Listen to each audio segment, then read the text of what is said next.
I'm Neil Martin. I'm Rob Jones. And you might be thinking, what on earth is gin and data, and how do these two things go together? Well, let me tell you.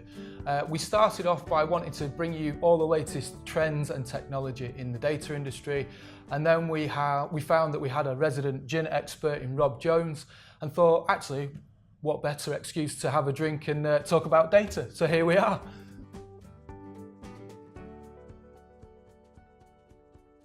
So I've got an interesting one next. I've got something from a distillery in Manchester, Sainsbury in Manchester, called Zymagorium.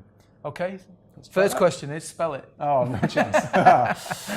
So this is Zymagorium, Manchester-based distillery.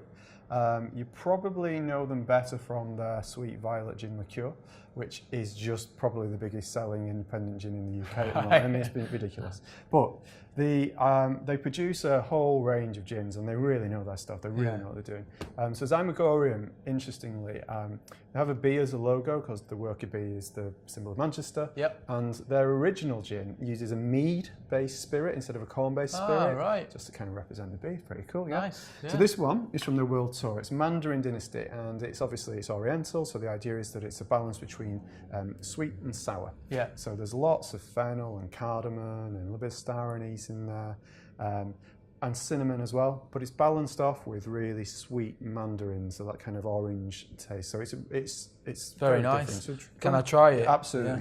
give it a whirl. Well, you straight away get the scent of star anise, Well, don't you? I It's have quite strong. garnished this one with star anise because they look beautiful as well. But they really complement this gin. Well, that's really nice. I think out of the three, actually, that's the one that hits me the most. And Really? That's my favourite. Yeah, I like that. See, I went for Rock Rose as my favourite, but now I can see you come. I mean, they're all great, I like aren't that they? one. They're brilliant. What I do like about it is it's distilled with 8 lucky botanicals as well. So I actually hope I'm going to get lucky whilst drinking it. Maybe that's not the right Fortune phrase. cookie. Oh, well. So I've thought I would bring a topic to the table. I keep getting emails from bloggers and various sources on the discussion of ELT versus ETL. So I want to kick this off with you, Rob. What is ELT and ETL, and what the difference is, and what the benefits? Splendid question. Right, so ETL, let's deal with that one first. So it means extract, transform, load, and I'm sure everyone who's watching this probably knows that anyway. Yeah. Essentially, it's extracting the data from a set location. It's then transforming it, so making it different in some way, maybe hygiene, cleaning, merging, normalization, something like that, and then loading it into a new location. Right. That's where the difference is, because ELT is extract, load, and then transform. And this is what the two terms, when you compare them together, really mean. Are you talking about a data warehouse, or are you talking about a data lake? So let's talk about that. Okay. So a data warehouse has a structure to it, and it's quite a common tool that most businesses have, and it stores all of your historic data, and it gives access to that data to your insight people, to your analysts, to your data scientists. However, data scientists don't really like it because that data has already gone through a transformation process. Right. So you've made some decisions about that data as part of the transformation. Okay. So when it appears in your data warehouse, it's all been nicely laid out and standardized and cleaned, and actually you're not getting a true picture of what that data used to look like. So, right, okay. And for a data scientist, that's important. With a data lake, it's you load the data straight in. You don't transform it on the way in. You put it in as it is. So you might put a little bit of structure around it, but not much. Okay. And what that means is that you can put more data in there. You can put bigger data in there, because when you put structure around data, it makes it too big to manage often. Yeah. So you can put more data in there. And then the transform bit comes when you want to then present that data somewhere. So again, let's go back to the first example where we had the CDPs, and we were talking about the data being available to a business insight tool, for example.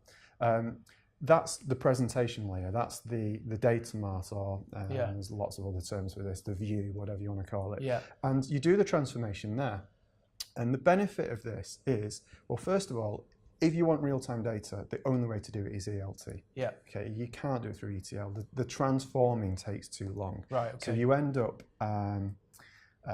with lags on your processes. So going back to your example of Deutsche Bahn before, they couldn't do that with ETL. They'll have done that through ELT. So Right.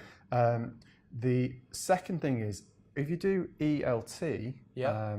you can do techniques like data vaulting, which basically gives you points in time on that data, so you can reverse it to any point in time. Now, this is gold dust for data scientists. This is what they really want. Right. Okay. So they want to be able to analyze trends over time, do time series analysis, things like that, because that's where they find out a lot of insight and they make a lot of decisions. And if you're doing things like prescriptive analytics, which is going to be I mean, seriously, this is going to be a hot topic over the next couple of years.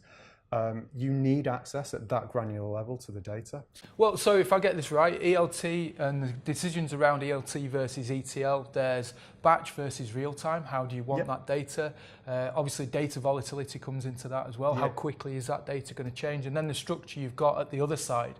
How is your skill set on the other side to access that data and make it usable once it's there? Yeah. Is that about right? Absolutely, yeah. And also, don't forget as well, if you've got data scientists, then you really need to start looking at ELT rather than ETL, because they need that granular access. So great stuff, great stuff. Well, thanks very much. I think that brings us down to the end of the episode. I hope you've enjoyed it. Thanks very much from me. Thank you very much from me as well. And we'd like to, a bit of two Ronnies there. Yeah. We'd like to also say a quick thank you to Quaff, who've put us in this amazing store with all these amazing gins. Very much a big thank you to those guys. Yeah. For the next episode, we are looking for guests, so we are looking to introduce some guest speakers. If you're interested in talking to us about any topic at all, then do give us drop us a line, and we'll be happy to bring you on to the next event where you get a chance to drink some more gin and talk about data. So for now, thank you very much, and we'll see you in the next episode. Thank you.